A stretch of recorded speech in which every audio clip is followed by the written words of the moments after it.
मान लो हम ऐसी दिखने वाली एक ई कॉमर्स वेबसाइट बनाना चाहते हैं।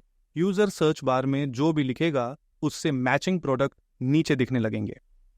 अंत में तो वेबसाइट ऐसी ही बनानी है, पर चलो शुरुआत करते हैं थोड़ा सिंपल से।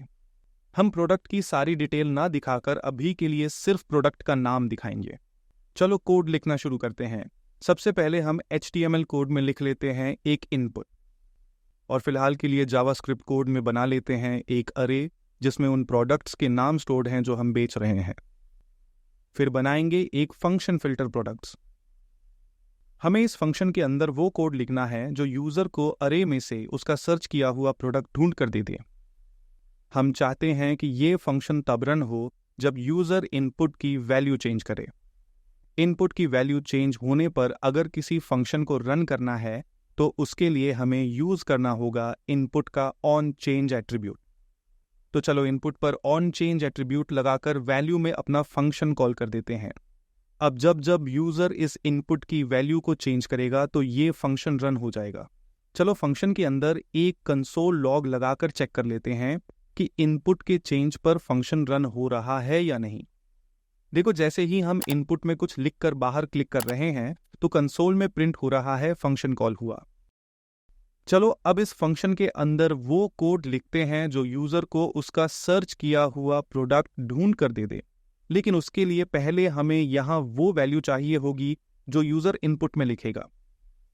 सर वो तो सिंपल है, इनपुट को एक आईडी दे देते हैं, फिर फंक्शन में गेट एलिमेंट बाय आईडी की हेल्प से इनपुट निकाल लेंगे और फिर डॉट वैल्यू की मदद से उस इनपुट के अंदर लिखी वैल्यू निकाल लेंगे। बिल्कुल सही। चलो कंसोल लॉग लगाकर चेक भी कर लेते हैं कि कोड सही चल रहा है या नहीं। जैसे ही हम इनपुट में कुछ लिखकर इनपुट से फोकस हटाते हैं, देखो कंसोल में इनपुट की वैल्यू दिख जाती है, यानी हमारा कोड बिल्कुल सही चल रहा है। लेकिन सेम काम इनपुट को बिना आईडी दिए भी हो सकता है, इवेंट ऑब्जेक्ट की हेल्प से। याद है हमने पिछली वीडियो में पढ़ा था, वेबसाइट में हुई किसी भी घटना की जानकारी को ब्राउज़र इवेंट ऑब्जेक्ट में स्टोर करता है, और जिस भी एलिमेंट में वो घटना हुई है वो एलिमेंट हम इवेंट डॉट टारगेट लिख कर निकाल सकते हैं। हाँ सर, याद है। तो यहाँ भी वही हो रहा है। जब यूजर इनपुट की वैल्यू चेंज कर रहा है तो वो घटना भी इवेंट ऑब्जेक्ट के अंदर स्टोर हो रही है, और इवेंट डॉट टारगेट में स्टोर हो रहा है वो इनपुट जिसकी वैल्यू चेंज हो रही है।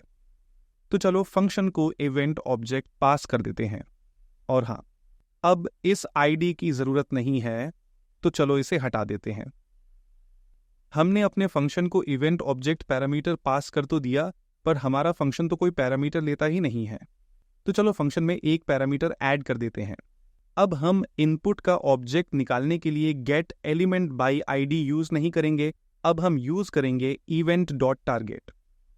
हम पहले इनपुट का ऑब्जेक्ट निकाल रहे हैं और फिर उस ऑब्जेक्ट में से वैल्यू। ये दोनों काम एक साथ भी किए जा सकते हैं।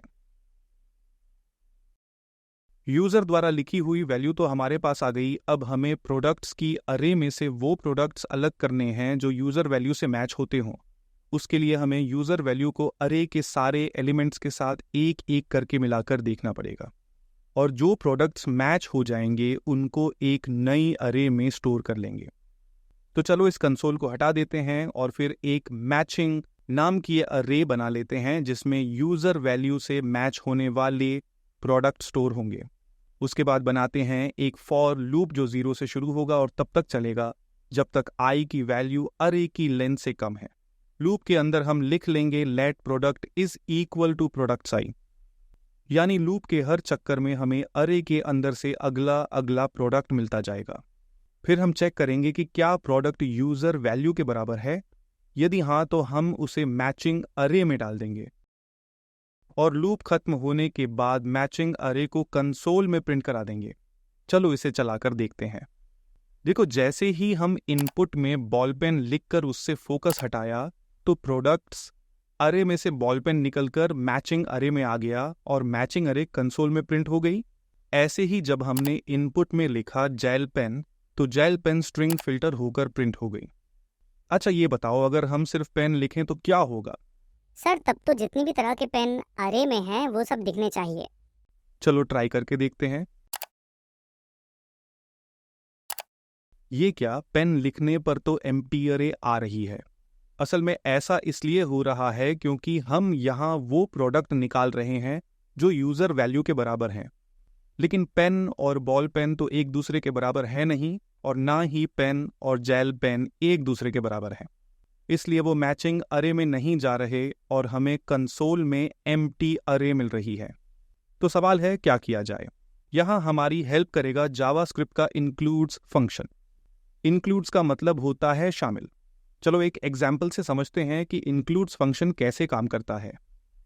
मान लो हमारे पास दो स्ट्रिंग हैं ए और बी, और हमको ये पता करना है कि क्या ए स्ट्रिंग के अंदर कहीं भी बी स्ट्रिंग शामिल है। तो इसके लिए हम यूज करेंगे इंक्लूड्स फंक्शन। पहले लिखेंगे हमारी वो स्ट्रिंग जिसके अंदर हमको ढूंढना है यानी ए, फिर डॉट लगाकर लिखेंगे इंक्लूड्स फंक्शन और उसके पैरामीटर में पास कर देंगे जिस स्ट्रिंग को ढूंढना है यानी बी। अगर इंक्लूड्स फंक्शन को पैरामीटर में दी हुई स्ट्रिंग डॉट से पहले लिखी हुई स्ट्रिंग के अंदर मिल जाती है तो वो रिटर्न करता है ट्रू, और अगर नहीं मिलती तो रिटर्न करता है फॉल्स।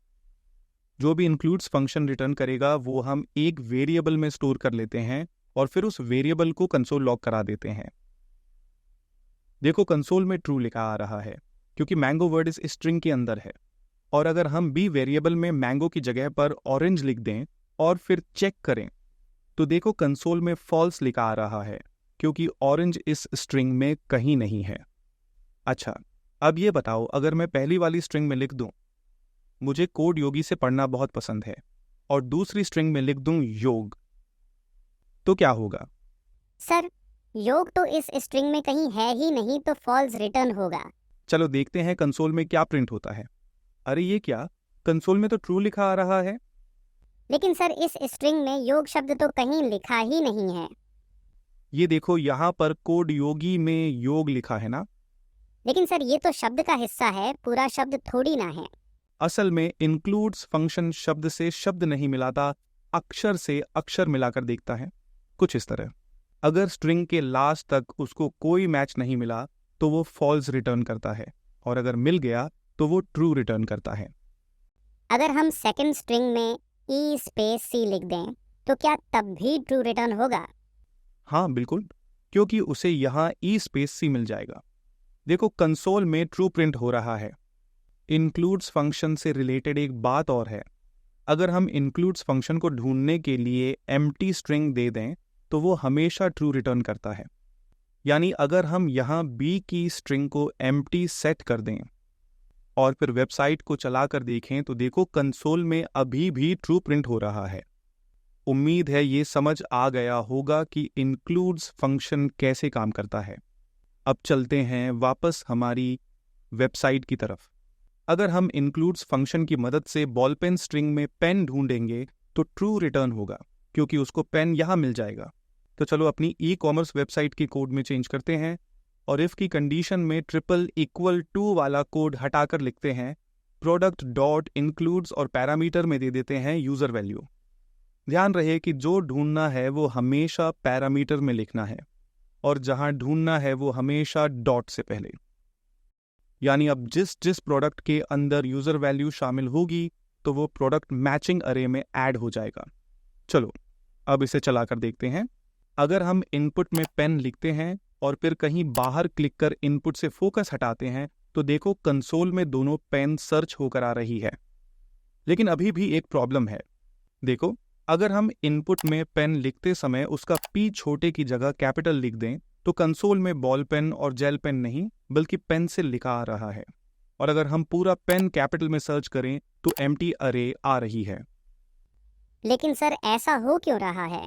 हम इनपुट में हर बार पेन ही तो लिख रहे हैं, तो अलग अलग रिजल्ट क्यों आ रहा है? ऐसा इसलिए हो रहा है क्योंकि इंक्लूड्स फंक्शन केस सेंसिटिव होता है। केस सेंसिटिव यानी उसके लिए कैपिटल लेटर्स और स्मॉल लेटर्स अलग अलग होते हैं। कैपिटल लेटर्स को कहा जाता है अपर केस और स्मॉल लेटर्स को कहा जाता है लोअर केस। यानी जब includes function upper case P वाले पेन को लोअर केस पी वाले पेन के साथ मिला रहा है तो वो उन्हें अलग अलग मानकर फॉल्स रिटर्न कर रहा है। पर हम चाहते हैं कि यूजर को ज्यादा दिमाग ना लगाना पड़े, वो लोअर केस में लिखे या अपर केस में उसे सारे मैचिंग प्रोडक्ट्स दिख जाने चाहिए। यानी पेन कैसे भी लिखो वो इन दोनों लोअर केस वाले पेन से भी मैच करना चाहिए और इस अपर केस वाले से भी। ये करने का सिंपल सा तरीका है कि इंक्लूड्स फंक्शन की मदद से मैच करने से पहले प्रोडक्ट्स को भी लोअर केस में कन्वर्ट कर लें और यूजर वैल्यू को भी लोअर केस में कन्वर्ट कर लें। जब दोनों लोअर केस हो जाएंगे तो कोई कंफ्यूजन ही नहीं होगा। सर, पर लोअर केस में कन्वर्ट करेंगे कैसे? किसी भी स्ट्रिंग को लोअर केस में कन्वर्ट करने के लिए यूज होता है टू लोअर केस फंक्शन। पहले हम लिखेंगे हमारी वो स्ट्रिंग जिसको हमें लोअर केस में बदलना है, फिर डॉट लगाकर कॉल कर देंगे टू लोअर केस फंक्शन। ये फंक्शन उस स्ट्रिंग को लोअर केस में कन्वर्ट करके रिटर्न कर देगा। अगर हम ये लिखेंगे तो ये मिलेगा, ये लिखेंगे तो ये मिलेगा, और ये लिखेंगे तो ये मिलेगा। चलो यहाँ यूजर वैल्यू निकालने के बाद हम लिख देते हैं user value equal to user value dot to lower case. यानी हम यूजर वैल्यू वेरिएबल के अंदर उसी की ही वैल्यू को लोअर केस में कन्वर्ट करके स्टोर कर देंगे। और ठीक ऐसे ही यहाँ प्रोडक्ट निकालने के बाद लिख देते हैं product equal to product dot to lower case. देखो अब हम पेन कैसे भी लिखें, आउटपुट हमेशा सही आ रहा है।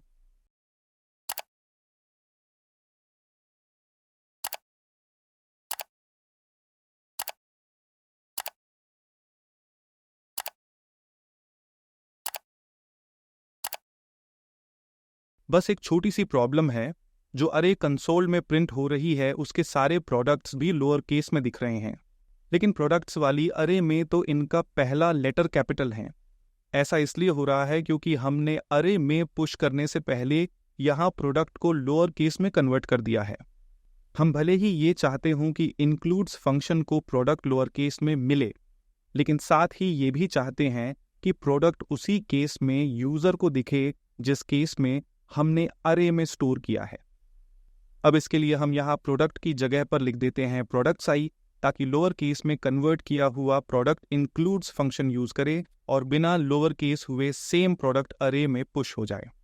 इसको करने का एक तरीका और है कि हम यहाँ तो प्रोडक्ट ही लिखा रहने दें और इस लाइन को हटाकर टू लोअर केस फंक्शन को यहाँ कॉल कर दें।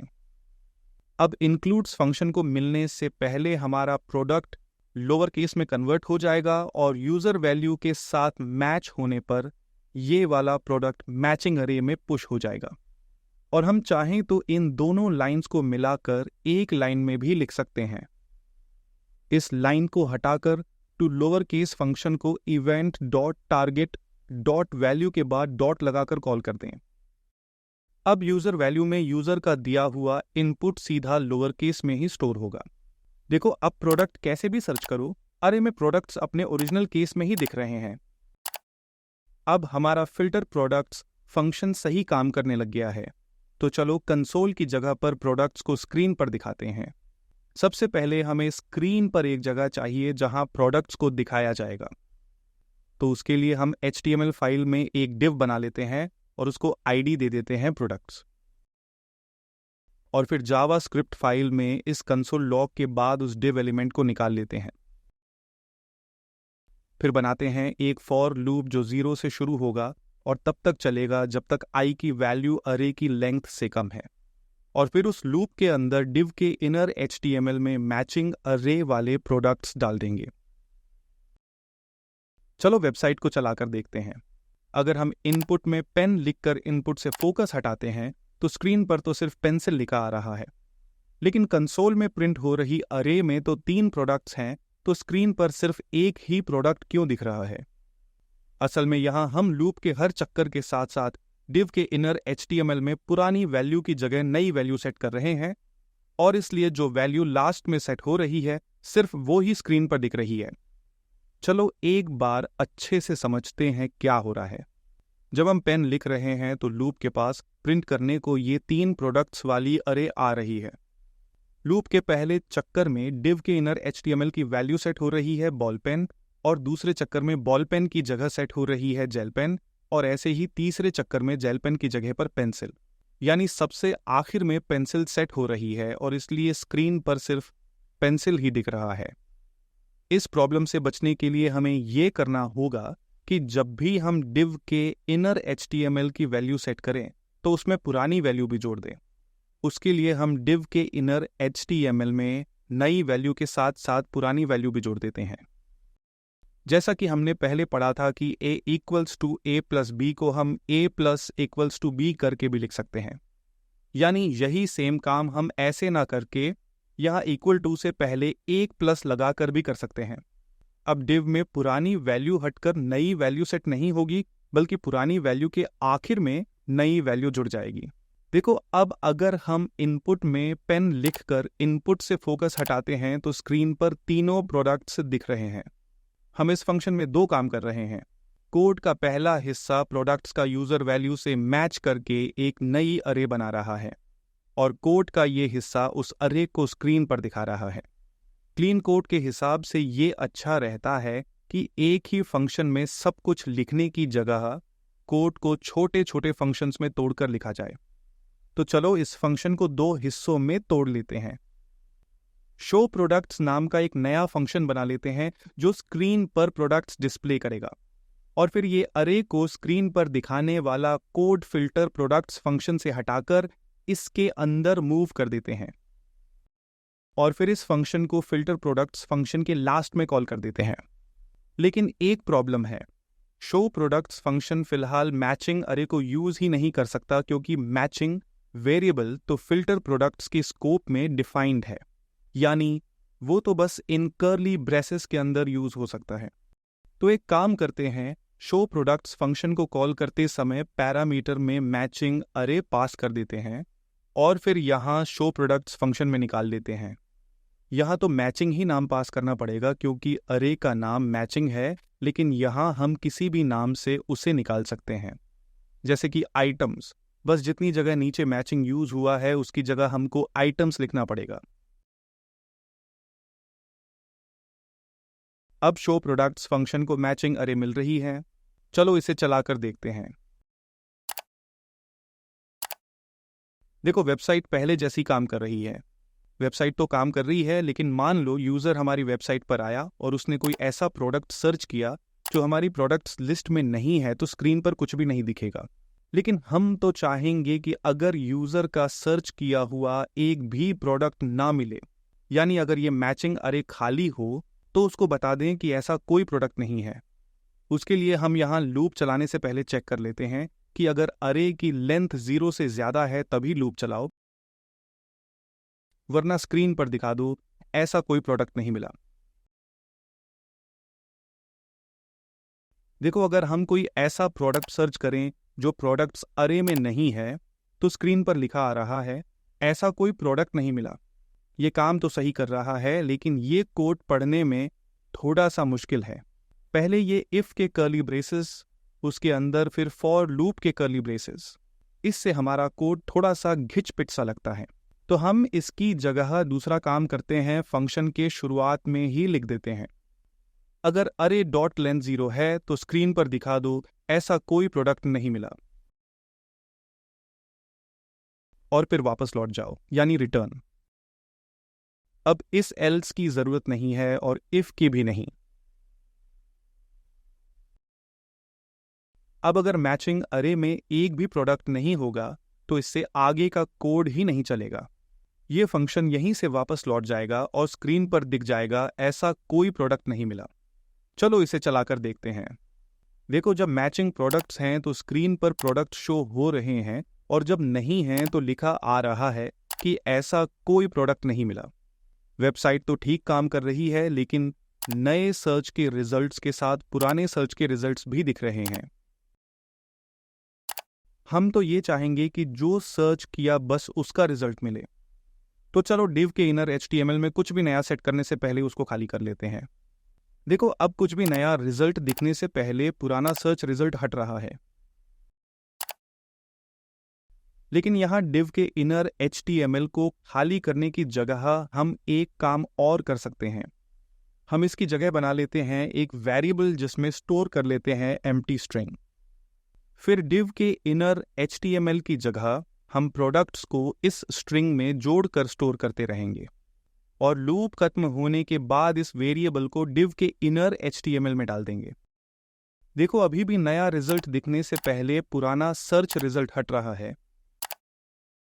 हमारी वेबसाइट अच्छे से काम कर रही है। चलो अब एक काम और करके देखते हैं। अभी इनपुट में सिर्फ लिखने से कुछ सर्च नहीं होता।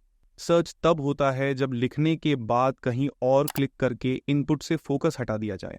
लेकिन अब हम चाहते हैं कि यूजर को फोकस ना हटाना पड़े, यानी जैसे जैसे वो इनपुट में वैल्यू लिखे उसके साथ साथ प्रोडक्ट सर्च होकर स्क्रीन पर दिखते जाएं।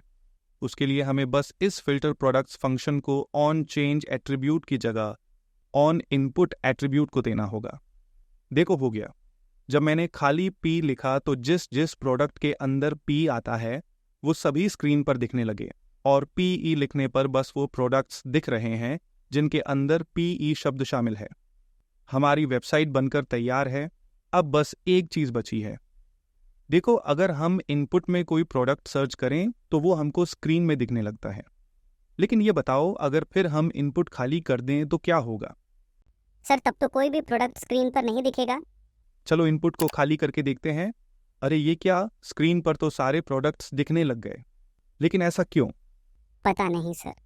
अभी थोड़ी देर पहले हमने पढ़ा था कि इंक्लूड्स फंक्शन को जब भी हम एम्प्टी स्ट्रिंग ढूंढने के लिए देते हैं तो वो हमेशा ट्रू रिटर्न करता है। यहाँ भी वही हो रहा है। चलो समझते हैं। जब हम इनपुट को खाली कर रहे हैं तो इनपुट वैल्यू हो जा रही है एम्प्टी स्ट्रिंग, तो लूप के हर राउंड में इंक्लूड्स फंक्शन ट्रू रिटर्न कर रहा है। इसलिए सारे प्रोडक्ट्स मैचिंग अरे में आ जा रहे हैं, और फिर शो प्रोडक्ट्स फंक्शन उनको स्क्रीन पर दिखा दे रहा है। पर इससे हमें कोई दिक्कत नहीं है। असल में हम चाहते भी यही हैं कि जब इनपुट में कुछ न लिखा हो तो स्क्रीन पर सारे प्रोडक्ट्स दिखें। सर लेकिन शुरू में भी तो इनपुट एम्प्टी है, तो तब सारे प्रोडक्ट्स स्क्रीन पर क्यों नहीं दिख रहे? बहुत अच्छा सवाल है। असल में हमारे शो प्रोडक्ट्स फंक्शन को कॉल करेगा फिल्टर प्रोडक्ट्स फंक्शन, और filter products function on input पर कॉल हो रहा है। यानी जब तक यूजर इनपुट में कुछ लिखेगा नहीं तब तक ये फंक्शन कॉल नहीं होगा। जब यूजर कुछ लिखेगा या मिटाएगा तभी फंक्शन कॉल होगा और तभी प्रोडक्ट्स दिखेंगे। लेकिन हम तो चाहते हैं कि वेबसाइट ओपन होते ही उसमें सारे प्रोडक्ट्स दिखें।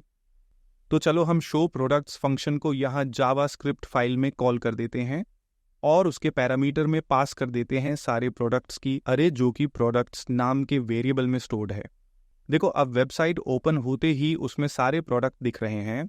जब हम कुछ सर्च कर रहे हैं तो उससे मिलते जुलते प्रोडक्ट्स दिख रहे हैं, और अगर बाद में इनपुट खाली हुआ तो फिर सारे प्रोडक्ट्स दिख रहे हैं। हमें अभी इस वेबसाइट में बहुत से बदलाव करने हैं, लेकिन वो करेंगे आगे की वीडियोस में। इस वीडियो में इतना ही। कंप्लीट फ्री कोर्स के लिए विजिट करें www.codeyogi.io।